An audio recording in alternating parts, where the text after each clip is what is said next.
করে আয়োজিত আজকের মানববন্ধনে উপস্থিত ব্যাংকের গ্রাহকবৃন্দ, ব্যাংকের শুভাকাঙ্ক্ষীবৃন্দ, কুড়িগ্রামের ব্যবসায়ীবৃন্দ, কুড়িগ্রামের সচেতন জনগণ, উপস্থিত সাংবাদিকবৃন্দ, আইন শৃঙ্খলা রক্ষাকারী বাহিনীর সদস্যবৃন্দ, সকলের প্রতি আমার সালাম, আসসালামু আলাইকুম।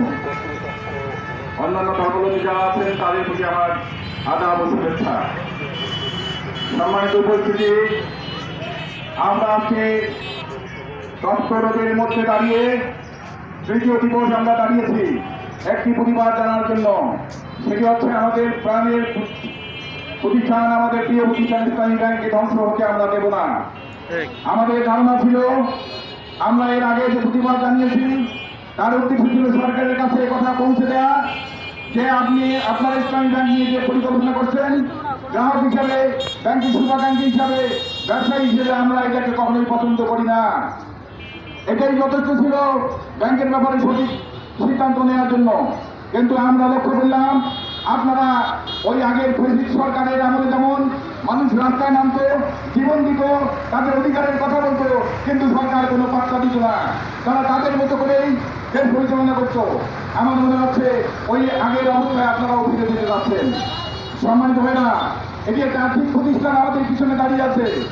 এই আর্থিক প্রতিষ্ঠান এক সময় চোর ডাকাত যুক্ত, তখন সরকার সেই চোর ডাকাতদেরকে ধরিয়ে বিচারের আওতায় নিয়ে আসতো। কিন্তু আমরা দেখলাম 2017 সালে সরকার নিজেই এ জালম নামক এক ডাকাতকে এই ব্যাংকে ঢুকিয়ে দিয়েছিল। এই জালম এই ব্যাংকের হাজার হাজার কোটি টাকা লোপাট করেছিল। শুধু এই ব্যাংক নয়, আরো অনেক ব্যাংককে ধ্বংস করে অবশেষে এই ফেসিস্ট সরকার যখন পালিয়ে যায় তখন রাহুমুক্ত হয় ইসলামী ব্যাংক সহ অন্যান্য ব্যাংকগুলো। কিন্তু আমরা উদ্যোগের সাথে লক্ষ্য করলাম, আমরা আশায় বুক বাঁধলাম যে এখন হয়তো একটা আর্থিক শৃঙ্খলা আসবে, আমাদের প্রতি সংরক্ষিত থাকবে। কিন্তু আমরা দেখলাম যে আবার নতুন সরকার গঠন করার পরে তারা এই ব্যাংক পরিচালনা পর্ষদের মধ্যে ব্যাপক পরিবর্তন নিয়ে আসলেন। অর্থাৎ আগের সরকার যেমন ডাকাত ঢুকিয়ে দিয়েছিল, এনাদের সাধুবাদ জানাই, এনাদের চোর ডাকাত বোঝায় নেই। এনারা পূর্বের যে ডাকাত ছিল আমি আমলে, সেই গেছে আমলেও ঢুকানোর চেষ্টা করছে। আরো আমরা লক্ষ্য করলাম, পালিয়ে যাওয়া একজন ব্যক্তিকে আপনি ম্যানেজিং ডিরেক্টর করতে পারছেন। লজ্জা লাগে না? আপনার লজ্জা থাকা উচিত। যাদেরকে দেশের মানুষ তাড়িয়ে নিয়েছে, যারা পালিয়ে যেতে বাধ্য হয়েছে, তাদেরকে নিয়ে আসতে চান। এই খুরশিদ আলম 2024 সাল পর্যন্ত তার উপস্থিতি দেখা যায় যে তিনি বাংলাদেশ ব্যাংকে কর্মরত ছিলেন। পরবর্তীতে 26 সাল পর্যন্ত তার কোনো উপস্থিতি নেই। এই লোক কোথায় ছিল এতদিন? আমরা বলতে চাই, আপনাদের সামনে জল করছে, শিক্ষা যদি না নেন করার কিছু নেই। এই দেশে একবার 74 সালে আওয়ামী লীগের পতন হয়েছিল, 90 সালে এরশাদ সরকারের পতন হয়েছে, তারা ক্ষমতা থেকে পতন হয়েছিল। কিন্তু আমরা দেখলাম কয়েকদিন আগে 24 সালে আওয়ামী লীগ সরকারের পতন হয়েছে, ক্ষমতা থেকে নয়, দেশ থেকে পতন হয়েছে। তারা দেশ ছেড়ে ভারতে পালিয়ে গিয়েছে। সম্মানিত ভাইয়েরা, আপনারা যদি জনগণের ভাষা না বোঝেন, আমাদের কথা যদি না শোনেন, তাহলে আপনাদের কপালে এরকম কিছু ঢুকবে। কারণ আমরা এখন দাঁড়িয়ে আছি 5ই আগস্টের পরবর্তী সময়ে আমরা দাঁড়িয়ে আছি। সে আগস্ট শিখিয়েছে প্রতিবাদ কিভাবে করতে হয়, সে আগস্ট শিখিয়েছে অধিকার কিভাবে আদায় করতে হয়।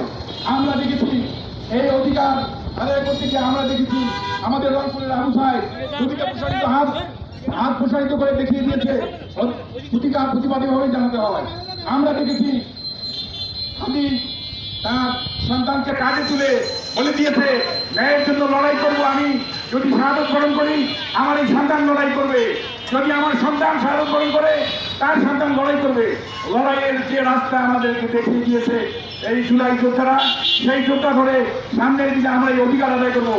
আপনাদেরকে অবশ্যই এই অসৎ চিন্তা থেকে সরে আসতে হবে এবং আর্থিক প্রতিষ্ঠান হিসেবে শৃঙ্খলা ফিরিয়ে নিয়ে আসার দায়িত্ব আপনাদের উদ্যোগ আহ্বান জানাচ্ছি। আর যেন এই তৎপরদের মাঝে দাঁড়িয়ে আমাদের প্রতিবাদ জানাতে হয় না। যথেষ্ট প্রতিবাদ আমরা জানিয়েছি। আপনাদেরকে আহ্বান জানাচ্ছি যে এগুলো মেনে নিয়ে সামনের দিনে আর্থিক শৃঙ্খলা ফিরিয়ে আনুন, আমাদের আমানতকে সুরক্ষিত করুন, দেশের অর্থনীতিকে নীতিতে গতি সঞ্চার করার সুযোগ করে দেন। সেই সাথে ব্যাংকের যে ভাইরা আছেন তাদের প্রতি আমাদের আহ্বান, আপনারা ব্যাংক কর্মচারী হলেও আপনাদের একটা দায়িত্ব আছে। আমরা এই ব্যাংক যদি টিকে থাকে আপনাদের চাকরি থাকবে, বেতন হবে, রুটি নিতে হবে। আর যদি না থাকে তাহলে আমাদের যেমন যদি ধ্বংস হবে আপনাদেরও চাকরি আর ওইভাবে করতে পারবেন না। এই জন্য আপনাদের আহ্বান জানাচ্ছি, আমরা এখান থেকে আমাদের 10-15 জনের একটা টিম আমরা ব্যাংকে যাবো, যে আমরা সেখানে ওনাদেরকে অবহিত করবো 1 ঘন্টার মধ্যে জন্য। আজকে এই প্রতিবাদ